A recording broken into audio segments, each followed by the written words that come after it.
右手がやることと左手がやることが全く逆だ。これまずいっしょ。最悪。WHO の会議とか見たら分かりますよ。もうウルトラデラックスバカですデラックス。ここにカメラがあってこのまま3分ぐらい撮れるんですよ、中東かどっかに映像が送られてて全部見てる従業員たちがいたんですよ。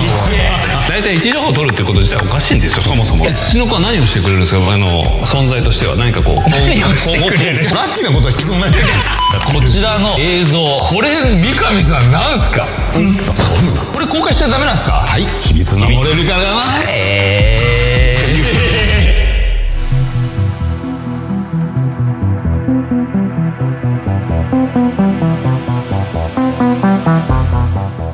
はい、皆さんこんにちは。始まりました NMS スタジオ、もうエピソード5ですけど、なんと原口さん、あれレギュラーですか。レギュラーもうたくさんの人がね、言ってくれてありがとう。いや、まあ今日も合計ゲスト原口さんよろしくお願いします。おなじみの山田さん、はい、よろしくお願いします。で三上さん、お願いします。今日はちょっと安定のビルで。今日三上さんね、多分いっぱい喋る機会あると思う。タイミングすごいね。この番組って、もうドンピシャでこうタイミングがいろいろね出てきますよね。まあそれだけ今世の中が動いてることでもあるっていう。まあ一応ね、明日話したくなる時事ネタっていうことで、まずはイランですよ。なんだかんだ終わりそうで終わらないイランっていうのも、昨日ちょっとこの人たちともご飯したんですけど、もうドタバタしてるし、むしろこれからだっていうやっぱムードになってるらしいんですよ。僕的な見解で言うと、海外でバズった中国人の教授、あれがもう何百万再生回ってて、で僕もなんだかんだそこじゃないかっていうのが、やっぱ今回そのペトロダラ、石油はそのドルで取引しましょうっていうね、1970年ぐらいですよね、金包囲制が崩壊してからそっちに移行して、要は石油をドルで買わせて、でそのお金でアメリカの国債を買わせて、でその代わりアメリカが安全保障、米軍派遣して安全保障を守りますよっていう体制、それは山田さん間違いないですか。ずっとそうですよね。ずっとそうですよね。そういった体制から今ではそのブリックスとかどんどんドル離れが、ね、始まっていって、イランとかね、ベネズエラとか裏で中国に石油売ったりして、そういう流れがあった中、トランプが攻撃して、ただ UAE が OPEC っていうのはまああれですよね、石油をどれぐらいの供給してどれぐらいの価格で調整しましょうかっていう、UAE が抜けたっていうのがしれっと出てたじゃないですか。はいはい、出てました。あまり話題になってないと思うんですけど、あれこれ UAE 結構やばいんじゃないのっていう OPEC 抜けて、まさにですよね。そうです。もうどんどんドル離れが加速していて、あれこの先ドルが崩壊したらアメリカを支えてきたこのペトロダラ崩壊しちゃうんじゃないのっていう流れが、裏シナリオで動いてる気がするんですけど、いやそうですよね。そもそも知られて今イランは経済政策かけられてますから、お金はドルはなかなか使えないっていうところがあって、人民元入ってきてねみたいなことで、東南アジアを通しながら、これも人民元通して、あと仮想通貨もちょっと入ってくるっていう感じだったりするので、そこは本当にドルの支配の崩壊の象徴的な場所ですよね。あの辺りがそもそもそういうのがもう始まってきちゃってて、るっていう感じではあるんです。もともとね、やっぱだってドル使えないわけですから、みたいなことですよね。中国もそうですし、 UAE もあれでしょ、ドルじゃなくて人民元でっていうことで、なんかっていう。確かもともとその抜ける前に習近平と会談してるんですよね。やってるんですよね。でただ UAE あれですよね、サウジアラビアとの関係がちょっとあって、サウジアラビアと仲悪いんですよね。悪くて、で増産したいし、しかもホルムズ海峡を迂回できるのにさせてもらえないっていう状況があって、でもそれを爆撃しちゃったんです今回、迂回ルートイランが。どっちかなって感じは。普通にあれですよね、自分たちが売ろうために売らせてくれよってことですよ。そう UAE はだいたい500ぐらいあるでしょ、能力が。それを OPEC で300ぐらいに抑えられてる。で今回はやっぱりホルムズ海峡が通貨の関所になってる。なるほど、通貨の関所。これまではドルじゃなきゃできなかったのが、ペトロダラ支配が侵食されてって静かな、ドル崩壊が起きてる。通貨の方から見るとものすごく分かりやすいですよ。これ結構やばくないですかっていう、アメリカ派遣という意味で言うとやっぱりいいことですよね。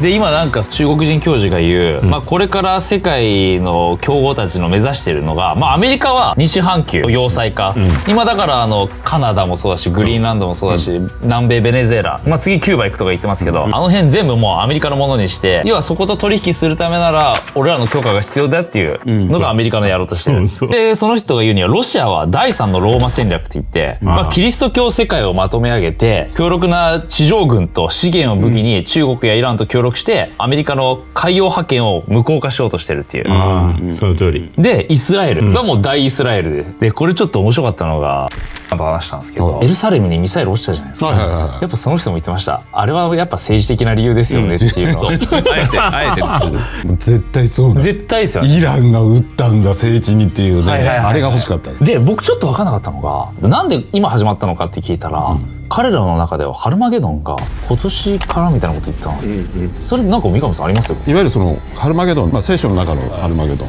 その中で前半3年半後半3年あ、そうなんだ。で7年っていうのが出てくるんですよ。だからその起点が今年。なるほどなるほど、みたいなことってことなんですか、彼らはやっぱそこですよね。でだからそうなるとイスラエル、サウジアラビアもイスラエルが帰ってきちゃって、今回最悪なの多分ここで決めたんだと思うけど、ミトスを日本に渡さないって決めてます。アンソロピックのアンそんなソロピック話してたんですか？ミトスの渡す先が50あって、その中に日本入ってないんですよ。最悪。実はね頑張って食い込もうとしてる会社があるんですけどこれって言えないですけど、ミトスはもう最強 AI になってアンチウイルスとかそっち系の脆弱な部分を全部発見しちゃって、まさにで結局僕たちが使えなくなって、今で政府 NSA とかでしたっけ？ NSA だけ、いや一応14の企業と全部合わせて40なんですけど、使えてんのかだけに一応使わせてずるくないですか？だから持ったもん勝ちなんですよ。でアンソロピックじゃないですかこれ、でアンソロピックでイランの攻撃の AI アンソロピック作ってたんですね。でその後喧嘩してアメリカ政府と、ね、でアメリカ政府はもうアンソロピックもうダメだと、オープン AI とやるとか言ったのに、にもかかわらず裏で NSA 国家安全保障局がハッキングに使ってるっていう。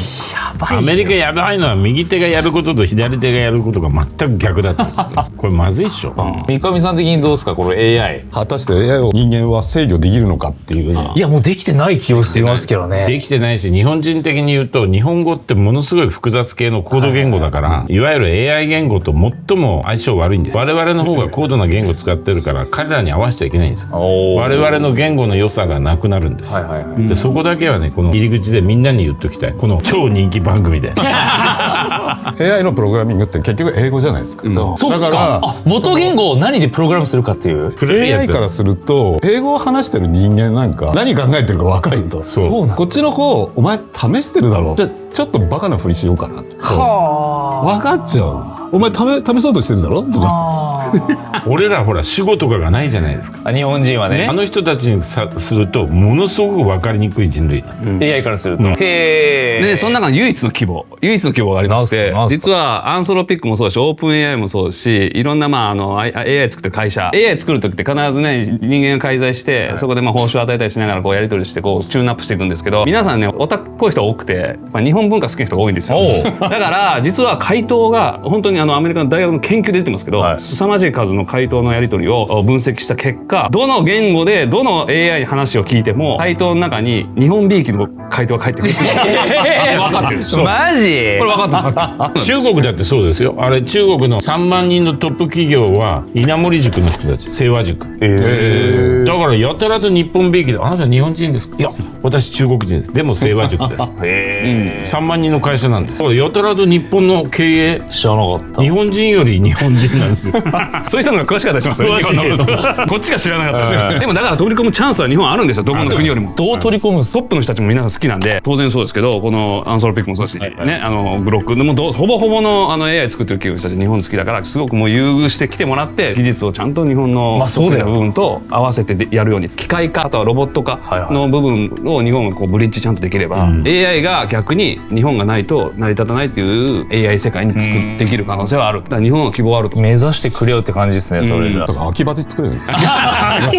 むちゃくちゃオタクになる。いや確かに。本当秋葉最強っすよね。そういうノリだと思うんですよ。マジで。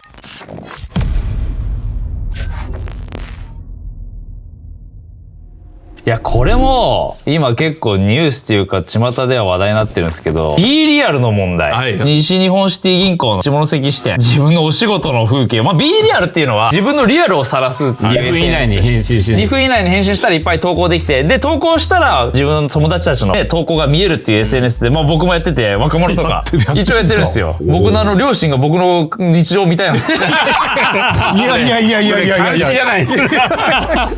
そうなんですよ。もう何でもない風景を晒したりするんですけど、俺がそれならいいじゃないですか。でもその使い方はいいですね。そうなんですよ。よくない。要は親がまだアメリカ住んでるからね。やっぱ海を越えてるので何してんだろうっていう。なんか家にいるペットを監視してるみたいな。確か見守りみたいな。言っちゃそうなんですけど。俺だから急に本買ったんですよ。いつも本も持ってるように。絶対。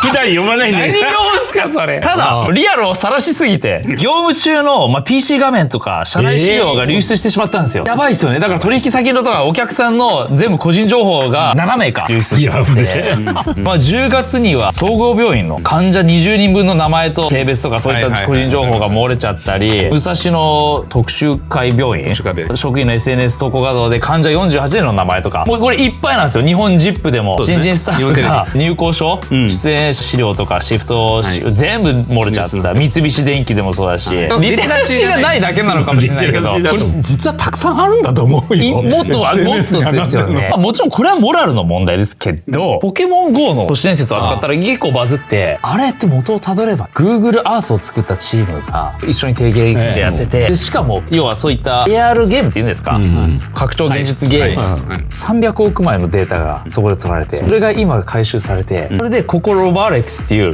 自動型ロボットが街でうまく走行できるように、その画像が全部使われてるっていう、これ面白いと思って。いや面白い。で最初からこれ CIA 絡んでんじゃねえのってみんな言ってたらやっぱりそうじゃねえかみたいな。そうだったんですか。こういうアプリって多いんですか。ほぼほぼじゃないですか。全部。大体位置情報を取るっていうこと自体おかしいんですよ、そもそもが。ああ、なるほど。でも先ほどのBDR じゃないですけど、一応位置情報とかをオンにしないとうまく使えないみたいなソフトっていうのはやっぱ多くて、ってことはそれも必然的に使わざるを得なくて、しかも BDR の場合2分でしたっけ。もうね、人間の判断をさせないアプリじゃないですか。2分だ。あらあら。もうだってやんなきゃいけないから、ということで普通の冷静な判断もできない。だからこういうのって心理を見てついてアプリなんか作ってるんで、これスパイと同じですよね。これ BDR 何に使われるんですかね。いやだからそこから出てくる情報全部そうでしょ。位置情報もそうだし、どこに誰がいるかってそれ全部分かってくるわけで、ある程度ね。でだから TikTok もそうだし LINE もそうだし、全部そうですよね。メタのレイバンの僕も持ってるんですけど、サングラスでここにカメラがあって、このまま3分ぐらい撮れるんですよ。それが全部どこでしたっけ、中東かどっかに映像が送られてて、それを全部見てる従業員たちがいたんですよ。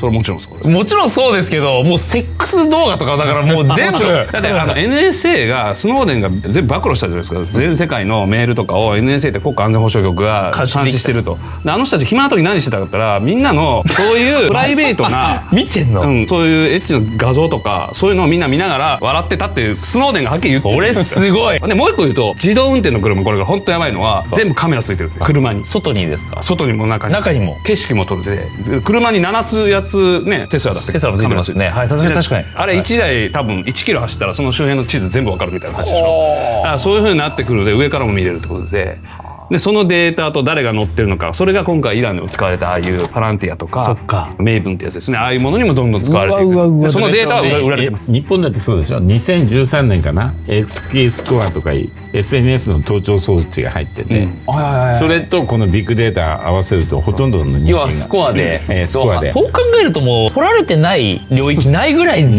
部取られてますね。俺直木マンさんにアメリカの俺らのファイルを書き換えてほしい。もう煮ても焼いても食えないとかね、そういう表現はやめてほしい。原口さんのプロフィールがプロファイルされてると、プロファイルを誰か書き換えてくんねえからやってしょうがないよ。ここもう消してほしいですね。だからその情報から消すっていうのも多分ビジネスになるんでしょうね。なりますよね。確かに消してあげるみたいな。AI ってデータベースで一回使い始めたら増えるだけなんで、ってことはスペースが必要になるんで、使う側も全員みんなお金がいるんで、もうビジネスモデルとしてアメリカで今牛耳ってるってことは、我々息するためにアメリカにずーっとお金を送り続けてるからそういうことです。そうだってスペースどんどん大きくなっていくんで。この前僕最終日にあそこ行ったんですよ。東京タワーの真下の迂回亭、豆腐屋の潰れたんですけど、であそこの莫大じゃないですか、データセンター。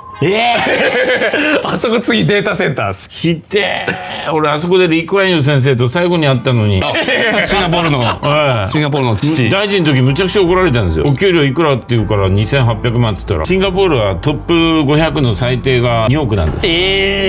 和弘さん、シンガポールで何勉強したんですかって言うから、頭きたから先生シンガポールカジノやってるでしょって、あれ先生賛成したんすかって言ったら、いや自分反対して彼が反対してできるわけないじゃんまあ息子さんがねそれが最後なのになんで潰れたんですか。今なくなりました。データセンターです。でもそんなところにデータセンター作って持つのかなですかね。まあ広大とはいえ、電力いるからあんまりいいもんじゃないんですよ。そうですよね。電力むちゃくちゃ食うわけで。東京タワービルってでしょ。東京タワービル、はい。ここがすげえ電力使ってるんですよ、まあ、何やってるか別にしてすげえ電力使っててどこの会社が入ってるのかなっていう。どこ入ってんのかな。それをもう P で P で原口さん、腹切りでちょっと教えてください。腹切りいや俺もうこの頃なんかシンクロニシティがすごいからもうやめて何よ。この間ここに来てやばい人の話聞いたじゃないですか。そしたら翌日にある人に会って僕その人に会いたいっつったら開いちゃったの。会えちゃったんですよ。その時に直木マンさんもいらっしゃる。いいことじゃないですか。ねえじゃあちょっと聞かせてください。いやでもそれちょっと知りたい。何あれですよ。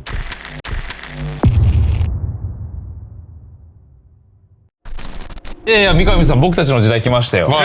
僕たちの。いやいや、本当に来ましたよ、はいこれ。ついに5月、ね、ついに。5月8日、トランプがついに UAP の情報を公開しました。まあ、公開するとは言ってましたけど、公開場所がなぜかね、もともと作られたエイリアン .gov っていうのがね、政府のエイリアン公開サイトじゃないかって言われてたの、ドメインが作られたので、ではなく、軍の公式ホームページで公開されて、約170点。で、今まで公開されてなかったものをね、そこで公開されて、ここから数週間に分けて、おそらくね、7月とかをクライマックスに、で、ちょっといくつか気になるものをピックアップしてみたんですけど、まずX で出回ってたこちらの映像。これ、三上さんなんすか？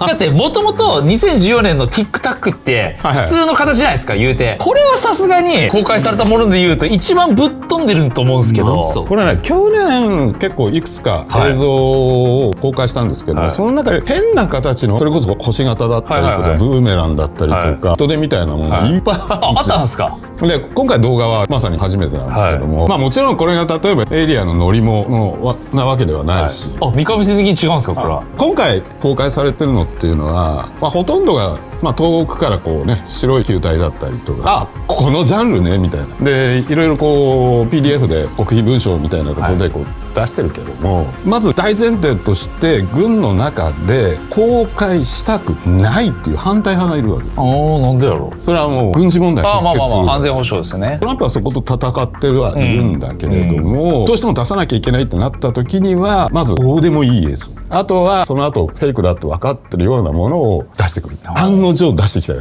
らあ、今回もそうなんですか。特に PDF の方はこう今更これ出すんかいみたいなのっていうのが結構あって、多分今後この辺をスケプティックスっていうか会議派の人たちはもう叩いてくるっていうのはもう餌をまいてるようなもんで。なるほど。これもじゃあ餌の一つですか？そうでもう一つね、どうしても出すんならば出す以上は一つの戦略を持って出す。この戦略というか、まあ、もちろんそれは自分たちにとって利益になるような形で出す。なぜ今のタイミングかっていう。まあそうですよね。これは兵器だから。これが白い玉もそうだけども、2021年に公開された3本の動画、チークサクっていうこういう白いあれはアメリカ軍の兵器、エイリアンの正体ではない。3つの映像の時の事件、これね演習中に出てるんですよ。十数機出て戦艦の周りをこう囲んで軍事演習中にで当然ながらこうねパイロットだとか、その現場の人間っていうのは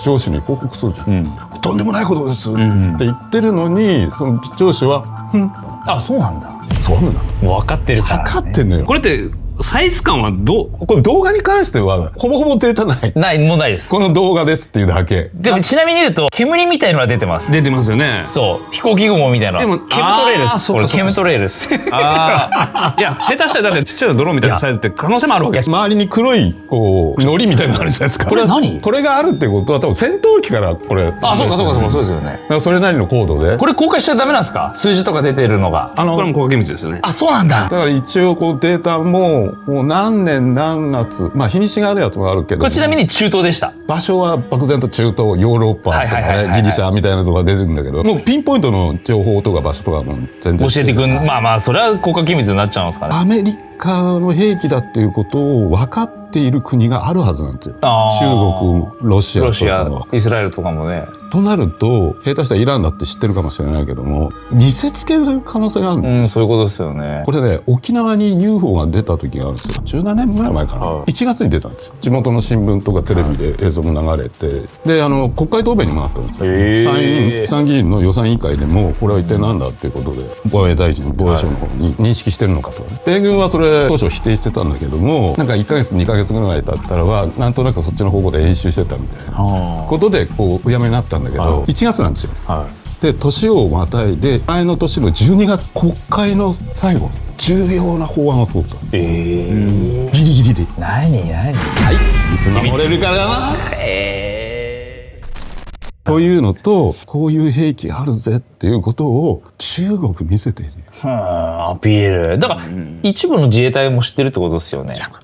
これ三上さんね、僕らその UAP 議連でずっとやってるんだけど、やっぱりこの UAP っていうとアメリカの兵器だっていうのがずっとそうなってるんです定番だったんだけど、この頃はちょっと違うのが出てきたんじゃないかと思って、去年の7月25日かな、玄海原発佐賀のあそこの3号機の上に長い間3つのトライアングル光る点が浮いてるんだ。TR3B みたいなの。そうそう、でそれってアメリカどんどん知らないみたいで、前の日に中国の対戦艦の艦船が通ってるんです。そいつらが置いてったんじゃん。一応公式的には飛行機だろうって言ってるけど、福岡空港に侵入する航空路って5つしかなくて、原発の上の航空路なんかないんですよ。ただまあこれは地球での出来事ですけど、なんとアポロ11号12号有人月面探査ミッション、ここでなんと衝撃的な画像が公開されました。これちなみにですけど、バカな僕が知ってる知識で言うと、月は大気がないからそもそも星とかが見えないっていう話だじゃないですか。真っ暗っていう、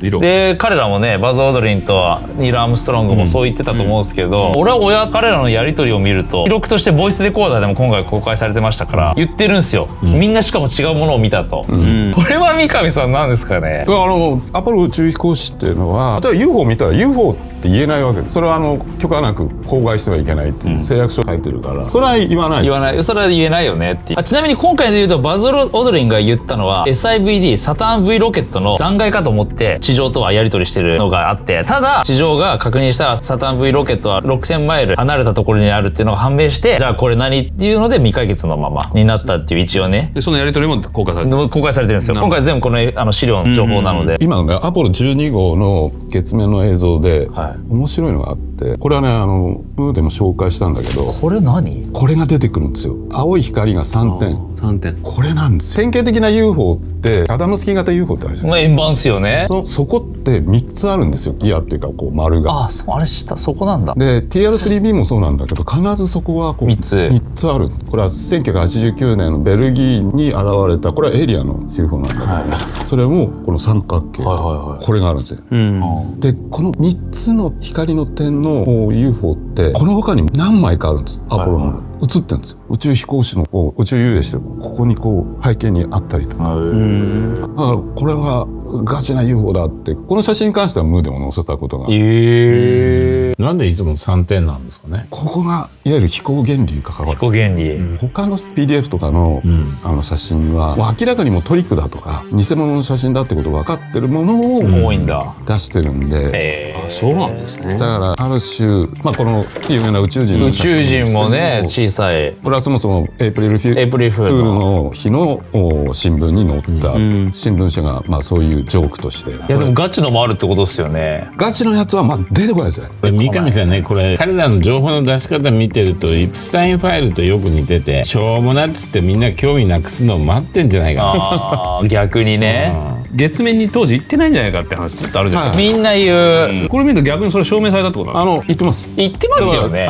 見えるんですよ。天体望遠鏡でこう月見ると着陸船とかちゃんと跡が置いてったゴミみたいなのがあるんで、鏡かなんか反射してるのが確かね、レーダー反射の反射板を置いてきてるんで、月面で行ってるのと同じように当時撮影してたんですよ。同じ PR に使えるようにってことですね。だからいざとなった時にすぐシャットダウンして、そうですよ、そういうことでこっちでも同じ動きで音声だけ合わせてエリア51してやってた。じゃあ両方の言い分が正しいっていう可能性もあるんですよね。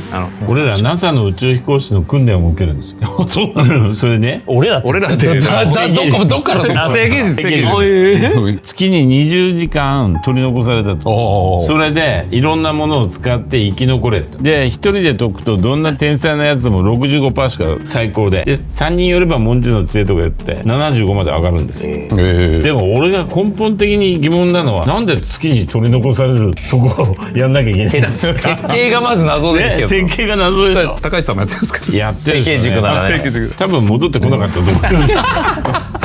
いやでもちょっと僕たちは今日もうちょい踏み込みますよ。はい。なんとナチスのドイツが、まあ僕たち業界ではね、三上さん有名でしたけど、円盤をまあ開発してたっていうのが FBI 資料からも出てきて、ナチスが最高時速1500マイル、まあ約2400キロに達する秘密の空飛ぶ円盤を開発してたっていうのが出てきたんですけど、これナチスっていうのがね、僕ちょっとこの前対談したのも出たんですけど、六竜会。緑竜会っていうのは日本の秘密組織。秘密組織ですよね。5色でしたっけ5色5竜会。いわゆる黒竜会は普通に知られてるんです、はい、黒竜会の他にまさに紅竜会、黄色、白竜会、白で赤の赤竜、あ、赤か。で緑が青なんです。青竜会とかあるんだけど、その中にこの緑竜会っていうのはないんですよ。あ、そうなんですか。まあ、黒竜会が存在したとしても、まあ、黒竜会はあるんですよ。この緑竜会っていうのはどこを探してもない。あ、そうだ。だから別名だっていう話。これをカール・ハウスホッファーが、まあ、日本に滞在した時に勲章もらってるんですよね。勲章もらった後にここに入会したと。彼って言えばナチスの。だからヒトラーを見出したことですよね。彼が日本にいて、日本でその六竜会に入って、そう結構オカルティックな組織だったらしくて、いろんなことをまあ修行じゃねえけど、しかもナチスの前ってことですよね。だからカール・ハウスホッファーって実ってんですよね。その時切腹したって話がある。いやー、まあちょっと次行くと、これは僕はもう本当に煽ってるだけだろうっていうのが意外と燃えてんのがハンター・ウィールス。これやだな。WHO がまた言ったじゃないですか、ね、クルーズ船って言ってるけども発災はアルゼンチンって言ってる、アルゼンチン、そうアルゼンチンこれ WHO 脱退したじゃん。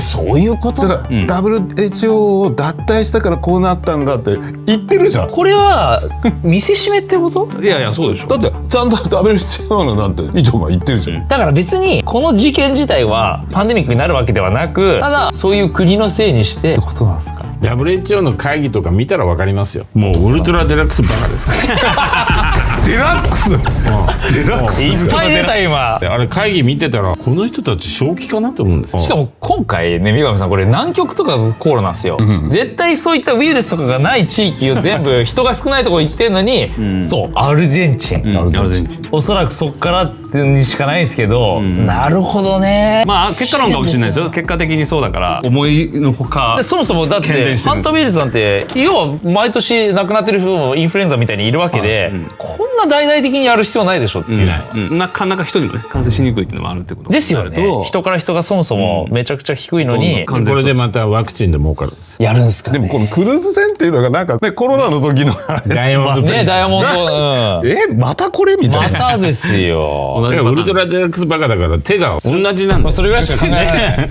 手口が同じ。手口が同じ。ちょっとくだらないの一緒に行きますけど、今でも岐阜県ではツチノコを探してるようで、賞金134万円を差し出すんですけど、残念ながら今年も発見される。毎年やってからね。これようやりますよね。発見されないからいいんじゃないですか。発見されないからいいですよね。でも2500人が参加してやってるんです。いや素晴らしい。いまだにユーマがね、やっぱ人気ですよ、いつの時代でも。そうですよね。ねえ。ツチノコはやっぱでもね、三上さんやっぱいますよ。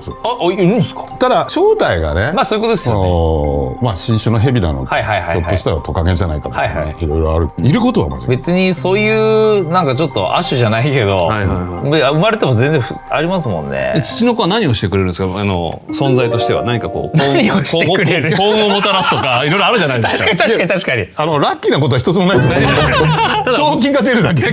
ユーマで言うと今ね、オハイオ州で数週間前からビッグフットの目撃情報が増えてるんですよ。で、僕ワシントン州シアトル生まれで、ワシントン州ビッグフットのね、国立公園の紋章もやっぱビッグフットですから、まあ見たことはないんですけど残念ながら。これなんかあると思います。これ一番多いのはワシントン州なんですよね。ビッグフット目撃情報が。オハイオ州こっちっていうのはなかなか不思議ですよね。こう立て続けに数日の間にこう報告があって、で全部形とか毛の色が違うと、身長も違うと、時系列的にこうねポイントしていくと、なんかだんだんこう南東の方角にこう移動してるんで、この先で待ち構えてるはなんか出会えるんじゃないか、遭遇するんじゃないか。やっぱこいつらでも僕の知識だとワープするっていうのはね、そう消えるんですよ。ですよね。ポータルっていうかなんかもうこのでかいのに彼らそうなんですよ実は。だから雪男とかね、そういう他の獣人ユーマと違って、この有名なパターソンフィルムなんですけど、これメスなんですよ。そんなもん分かってんだ。おっぱいあるでしょ。おっぱいああ、本乳輪も見えるの。えこれパティってね、もう名前までもうついちゃってついてるんですね。どうすか原口さん。いやー夢がありますね。でもこういう話ってアメリカやっぱ多いですよね。多いです多いですアメリカ多い。先住民の方々は普通にこういるよ、サスカチュラロみたいな。あー先住民はね。だから中国とかもこういうのありそうですけどね、かなり。中国は野人とか言って、野人野人です。ただビッグフットの場合はなんかね知性があるんですよね。まあだから昔のそういうなんか獣ではなく、実は高度生命体みたいなね、話もあったりする。原口さん、はいどうですか最近高市さん、ちょっとおとなしくて。やばいですね。やばいっすね。いや僕たちの番組でも、ええ高市さんの周りは結構危ない人がいるんじゃないかっていう話はしたんですけど、危ない人だし、昨日かな、高市守る会とかいうのを立ち上げた。はいはいはいはいね、でもあれ全員入ってて、麻生さんは高市色を薄めろこらって言ってるんですよ。そうなんだ。だから今彼女が言ってたこと全部真逆にされてるじゃないですか。その新しいまあこれが派閥になるんじゃないかと言って、これが JIB でジャパンイズバックの JIB っていう。そうそう。ジャパンイズバックだ。マジでしょ。ジャパンはジブ交代するっていう意味なんですよ。いやいやいやダメじゃないですかもバックワード。バッキング。バックワードう。それ始まってんの今。もう始まってて、今度21日かな、アメリカ大使を呼んで発会式やるんですよ。これだからもうトランプさんとウハウハみたいになっちゃってる。いやでも本人は来ないわけです。本人は来なくて、アメリカ大使が来るから、要は高市お前主役じゃないぞって、なんか勘違いしてんじゃねえかっていう会なの。ただまあトランプさんって今おっしゃいましたけど、やっぱりそうで SNS ですよね、今 SNS で自分で配信をすごいやられてるんですよ、やってる。でまあその反応をめちゃくちゃ気にしてるようで、あれがポジティブに受け入れられてるのかネガティブに受け止められてるのかを調べて情報を上げるように周りに指示出します。僕もその昨日プロの人たちから聞くと、もう独裁者だったそう全部情報を遮断するんですってね。全部コントロール。そう側近と言われる人たちもペーパーで渡したりしてますし、周りの人たちがもう忖度してるので、だからそういう感じなんで。自我が弱いから、そうなんです。だから俺入れとけよかったんだよ。相談役として相談役でね、5億ぐらいで雇ってもらってよかったね。金かいっていう冗談ですよ。まあ伊藤先生こんなこと言ってます。本当、李登輝先生すいません。李冠佑先生すいません。まあそういったのが今後高市さんの動き的にはやっぱり麻生さんですよ。麻生さん面白い人。お前梶浦さんと仲いいだろうやめとけ。こういうタイプなんですよ。梶浦お前中曽根と仲いいだろうやめとけ。ゴッドファーザーじゃないですか。それでなんでそれさすがにね、中曽根さんって麻生の先輩じゃないですか。だから福岡空港で梶浦お前中曽根と仲いい、ご存命の頃俺はよオーストラリアに行ったんだよ中曽根と。だからなずーっと一緒にいたんだと。およかったですねって。全部バスなんで中曽根が言うんだよって。麻生君オーストラリア分かったか、広いってことだよってで2人とも日本帰ってきて入院してるんですよ、だってバスだからご高齢なのに。この間はお前辻元と仲いいのやめとけ。誰と仲良くすればいいんですか俺だよ俺麻生さんって何が目的っていうかあれなんですか。もう読めないっすよね。いや漫画ですよ。漫画この世を面白おかしく。なるほどね。ただねこれはまああれですよ、情報ね、ちょっとした永田町界隈情報ですけど、どうも麻生さんが某国民民主党の榛葉さんと飯をちょこちょこ最近食ってるっていう話は聞きますよね、どういう思惑があるんですか。憲法改正するにしても参院がちょっとね自民党があれなんで国民民主をなんとかしようとしてるんじゃないかということで、このお二人がまあ他の人もタッグ組んで3人ぐらいで今飯を頻繁に食べてるってことなんで、もしかしたらもうだからそこガチってことですよね。ガチですよ。で憲法改正は僕国民投票法を出してんだけど改正案、2つ今の改正案なんですよ。一つは外国人が今憲法改正の手続きに金出せるんです。とんでもないでしょ。もう一個はこれ絶対やっちゃいけないけど、衆議院選挙と重ねるなって半年空けろっていう法律なんです。でも絶対にやらない。外国人から金もらってるし、それから多分ダブルで来るんですよ。でその時に今山田さんおっしゃったあれを立てるわけですよ。これ憲法改正起きたらどうなるんですか。まあだから自衛隊を明記するとかね、多分まあそこでしょうね。全く意味ないです。戦争に向かうってことですか。まあ戦争はできる国になる。できるってもでも事実上向かうってことになっちゃいます。向かう。だからこれは1992年のディフェンスプランニングガイダンスの延長なんです。ディフェンスプランニングガイダンスって何て書いてあるかというと、日本とそのドイツは主権国家として認めない。こいつらはダブルコンテインでロシアとか中国を蓋する蓋なんだ。これの延長線上がガイドラインです。それから安倍さんの安保法制。今度が仕上げです。動いてますよ。動いてますいやだから僕外国の YouTube いっぱい見るんですけど、もうみんなもう外国は日本武装か武装か。そうですね。もうみんなそうっすよ。もうそれ何百万再生何百万。とうとうあの日本が。でも今度の14、15ではしご外されます。トランプと習近平が手結んで。そういう流れも。そういう流れです。ね、習近平はね。だって習近平からするとレッドティーポットっていうかな、油のあれを抑えられたら困るから。中国8割がイランでしょ。いやいやいや、面白いですね。深いですね。いやまあじゃあ今日はこの辺で、ありがとうございました。ありがとうございました。ビルダーバー会議、実は開かれてました。開かれてました。僕知ってたんですけど、なぜかというと、スパイが行動したから。お、また出た。この間の収録でスパイってバラしてませんでした。バラす編集をしたんじゃないですか。怖い怖い怖い。スパイだったんですよ。違うんですよ、違うんです。実際見たらしいんですけど、イスラエルでトム・クルーズ。ああ、ごめんなさい。もう分かんないですね。三上さんやっぱり危ない人。危ないですね。一番スパイじゃないか。一番スパイじゃないですね。でね、僕の家紋なんだけど、さっきの。おお、すごいですね。正気の元になっちゃうんです。口かなあれじゃないですか。そう、この頃なんかヤタガラスばっかり近寄ってくるんだよ。